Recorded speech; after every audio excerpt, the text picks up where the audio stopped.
Kristinai Gintarei. Ir dabar aš noriu pasakyti, paskaityti eilių. Vaikų balsai ir gėlės mokykloje ant stalo, nelenda, aidėjo širdį be galo.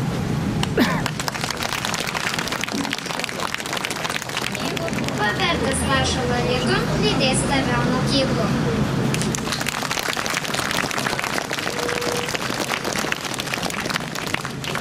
Ačiū vaikams. Žmonių, kurie išdrįso ateiti šiandieną.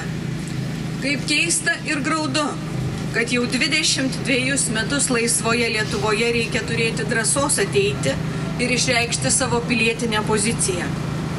Labai norėčiau bent akies krašteliu pamatyti Deimantę. Aš ilgiuosi jų. Ilgiuosi kaip savo tikro vaiko, kurį iš manęs prievarta pagrobė. Maža to, tie pagrobėjai dar tyčiojasi. Skaudžiausia, kad tyčiojasi net iš mano senų tėvų ir mano tetos. Deimantė man dabar yra panaši į Lietuvą, esanti nežinia kur, apsupta žmonių juodomis kaukėmis ir negalinti pasakyti savo širdies žodžių, pagrobta svetimų ir vieniša. Kasdien galvoju apie ją, kur ji dabar, kaip ji gyvena, kokia jos sveikata, ką ji sapnuoja. Manau, kad kova dėl mergaitės dar nebaigta. Ir aš kovosiu. Kovosiu dėl Deimantės, kovosiu dėl Lietuvos ir manau, kad visi jūs man toje kovoje padėsite. Juk sėkmė visada šypsosi drąsiems. Dėkoju, jūsų Neringa Venckienė.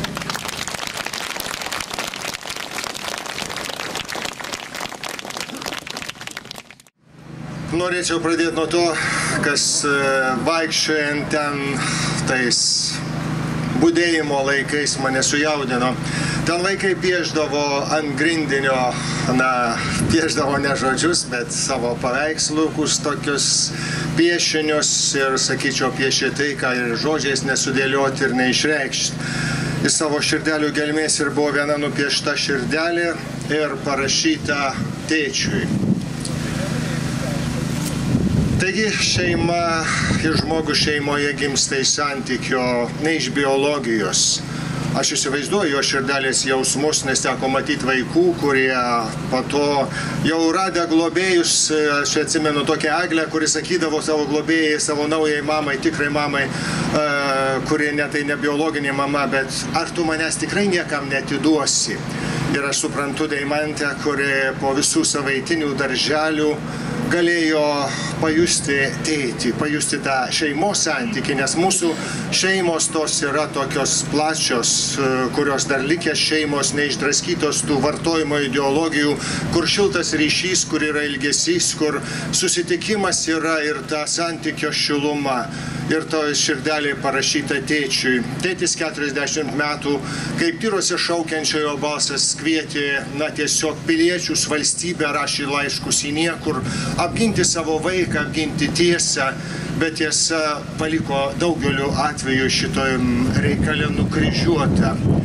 Taigi ir pačią Deimantę, to tėčio dukrą, aš pats mačiau, kai buvo jį pagrobta. Ir visi pagrobimo, taip sakant, atributai, ir pirštinės, ir kaldrytė, kad nešauktų.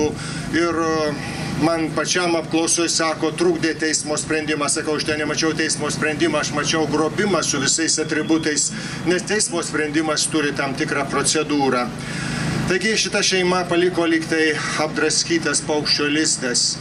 Ir mes iš to drąsiaus šauksmo, kuris dėja dabar būtų tik tai 40 metų, būtų mano sūnus, taigi ir apleidę šį pasaulį, bet neapleido tą drąsos ir vilties tikrovė, kad mes dar galime atkurti valstybę, galime sukurti santykius, kad galim turėti šeimas. Šita šeima užpuolė. Dabar puolama kita šeima ir šiandien klausausi žmonių, kuriems pateikiami įtarimai, kad vos nesumušė Vaicekauskienę ir taip toliau, nežinau, visos medžiagos. Ir ta kita šeima, kuris susipynė prie to tėčio meilėje, atjautoj supratime, šiandien ir užpulta. Ir kitas aspektas, kas užpuola šitą šeimą? Užpuola suniekintas žmogus. Suniekintas žmogus yra tas, kuris turtą, laiko turėjimą, laiko daugiau negu buvimą. Vienas aspektas. Per šitą suniekinimą ateina, taigi, visokios pagundos apgaut, turėt ir, kaip matot, skaitote ir pačius teisėjus, truputį čia padaryk sprendimą, jau tu turi kompromatą ir giliau. Ir žmonės tos baimės pakabinti, viena tokia ir Seimo narį sėdinti šviesoje žiūrau, kokį įsiplėtę vyzdžiai, matyt, kokainą uosto vargšas. Taigi, va šitie žmonės pakabinti savo iškrypimų, geismų, šiandien yra tie žmonės, kurie ateina norėdami ar nenorėdami išplėšti vaiką, nes jisai jų juodo veido vienas iš brūkšnių susidorojimas prieš šį tas užpuolimas. Labai diena, gerbėmėjai. Po tokių emocingų kalbų mano trumpa kalba bus turbūt sausa. Tačiau taip ir priklauso mano atstovaujama organizacija. Vaiko teisės yra žmogaus teisės. Vaikui galioja visos žmogaus teisės. Kadangi vaikas yra žmogus. Tačiau vaikas yra silpnas žmogus ir dėl to yra specialios teisės skirtos vaikams ginti. Turiu galvoje visų pirma Jungtinių tautų vaiko teisų konvenciją, taip pat kitus Jungtinių tautų dokumentus ir Lietuvos teisės aktus. Pasiremdamas tuo, ką yra mūsų asociacija išreiškusi šiuo jums žinomu skaudžiu atveju, pasiremdamas tuo, ką yra kalbėjusi ir rašiusi visuomeninė komisija smurto atveju analizuoti šitam Garliavos 17 dienos, norėčiau trumpai priminti, kas buvo pažeista. Svarbiausia. Visų pirma, nebuvo išklausyta vaiko nuomonė ir ją nebuvo atsižvelgta. Pažeistas konvencijos 12 straipsnis ir atitinkami Lietuvos teisės aktai. Toliau. Prieš vaiką negalima taikyti žiauraus, žeminančio jo orumą elgesio, jis negali būti kankinamas, taikoma fizinė prievarta. Pažeistas buvo Konstitucijos vaiko teisų konvencijos 37 straipsnis. Sveiki, bičiuliai. Čia jau buvo pasakyta mintis, kad vaikas yra pilnas žmogus. Turbūt galima pasakyti dar daugiau, kad Dievas kūrė žmogų pagal vaiką. Vaikas yra pirmasis Adomas. Žiūrėjo, ne į suaugusį žmogų projektavo, o projektavo būtent pagal vaiką. Ir todėl nusikaltimai prieš vaiką yra nusikaltimai kartu ir prieš Dievą. Ir tos santvarkos, tos valdžios, kurios šitai pažeidžia, pačios save pasmerkia ir pačios save nurašo. Ir tai iš istorijos niekada šitai nedingsta. Prisiminkime mūsų istoriją. Kodėl nepavyko kryžiuočių krikštas? Todėl, kad buvo grobiami vaikai. Atsimetate paveikslėlį iš Lietuvos istorijos, kai kryžiuotis neša pagrobtą vaiką. Kodėl Hitleris yra velnio tarnas? Todėl, kad čia Kaune buvo nužudyta 2000 žydų vaikų. Jie buvo atskirti nuo tėvų, išvežti ir ne vienas iš jų negrįžo. Kodėl pralaimėjo bolševikų režimas? Prisiminkime Stasio Raštikio šeimos likimą, kai mažas vaikas kūdikis mirė ir niekad negaliu užmiršti tos nuotraukos karstelėje gulinčio mažo vaiko. Ir štai šitą eilę įsirašo ir mūsų valdžia, mūsų žmonės, mūsų sąjūdžio žmonės. Jie dabar valdo Lietuvą šitoje aikštėje. Iš šito bokšto mes kėlėme vėliavą prieš daugiau kaip 20 metų. Ir dabar šita valdžia yra ties riba. Ta riba, tiesą sakant, jau peržengta.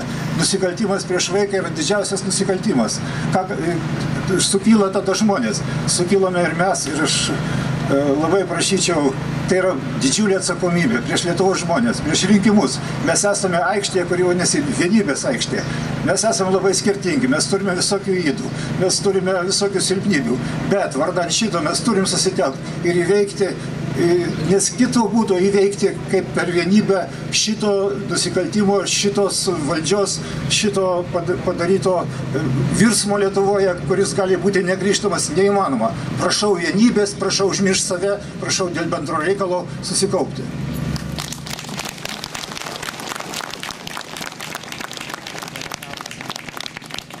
Kviečiu kalbėti rašytoją Šarūną Navicką.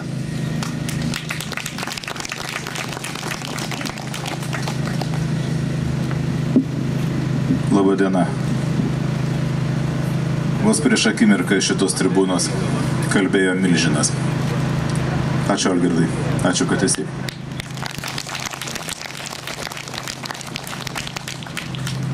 Man didelė garbė stovėti. Čia prieš jūs, čia, kur tik stovėjo jis. Savo ruožtu noriu pasidalinti su jumis tam tikromis įžvalgomis, kurios iš pradžio galbūt pasirodys nevertos, bet aš manau, kad jūs suprasit, kodėl apie tai kalbu. Nestabdomas, nevaldomas blogis auga, plečiasi ir pats jis niekada nesustos. Tai, kas įvyko su Deimante, aš nevadinu to tragediją, aš vadinu tai drama. Drama todėl, kad jinai tebe vyksta, todėl, kad mes nenusileisim, nesustosim, nesitrauksim.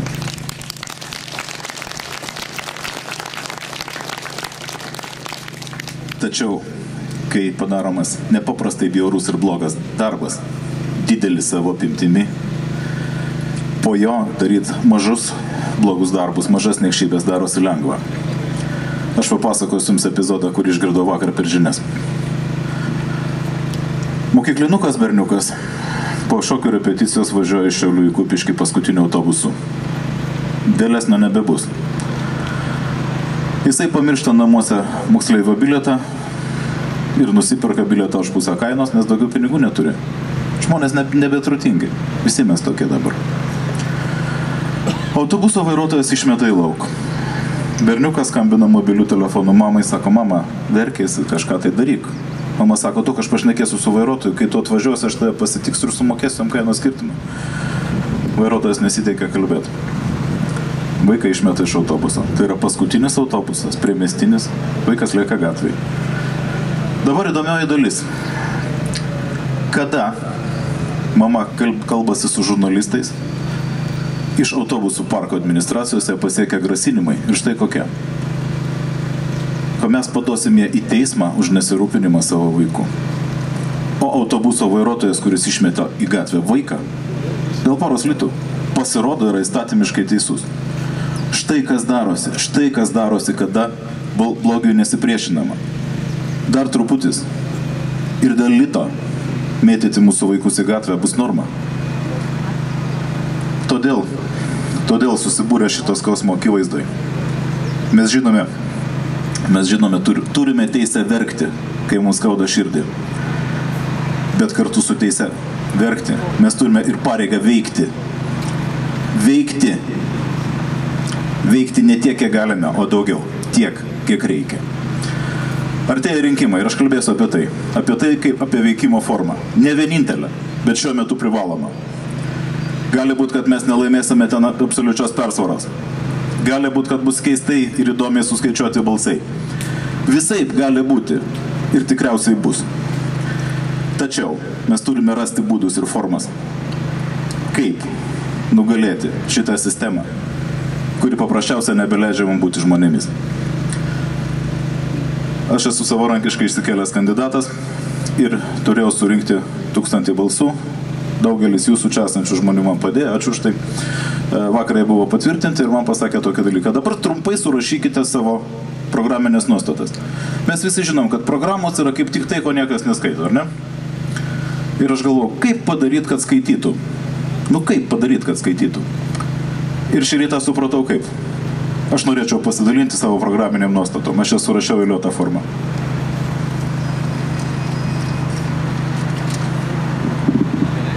Prieš metų porą dešimčių mums aušo atgimimo šventė. Ir širdis buvo sklidinos vilties. Dabar beliko būtinybė išgyventi. Bei rasti išėjimą iš šitos nakties. Aš pradedu nuo paprastų prasmių raidos. Nuo duonos kąsnio ir jo kainos litais. Nuo šildymo, kuris tik brangsta nuolatos. Ir pažadu, kad stengsiuosi, jog nebebūtų šitaip. Kad liautųsi gyvenimas skolon, kuri kasdien tik auga kaip auglys. Sunaikinantis darbo prasmę ir net norą. O dirbantis žmogus atrodo kaip kvailys, lygini save ir bankininką storą. Palūkanų kieta virve apraizgiusi valstybės kaklą. Ir vedanti kiekvieną mūsų į bankrotą. Jūs kuo mus laikote? Lyg banda aklą, praradusią bet kokį protą. Užnuodė atliekomis laukus, dabar jau nuodysit ir orą? Neleisiu. Ir visus klanus. Nustumsim pagaliau į šoną. Valstybė pagrindžia jos teisę, kurios, kaip matome, nėra. Todėl tai mano pareiga daugiau jiems šito nebeleisti. Ir dirbti su kitais drauge. Tais, kas juridiką geriau išmano. Padėti jiems šitam kare, kuriam vaduojamės nuo klano. Jūs žinot, apie ką kalbu. Žinau ir aš tų žodžių prasme. Dabar jau imkimės darbų ir sugrąžinkime savo esmę. Ačiū.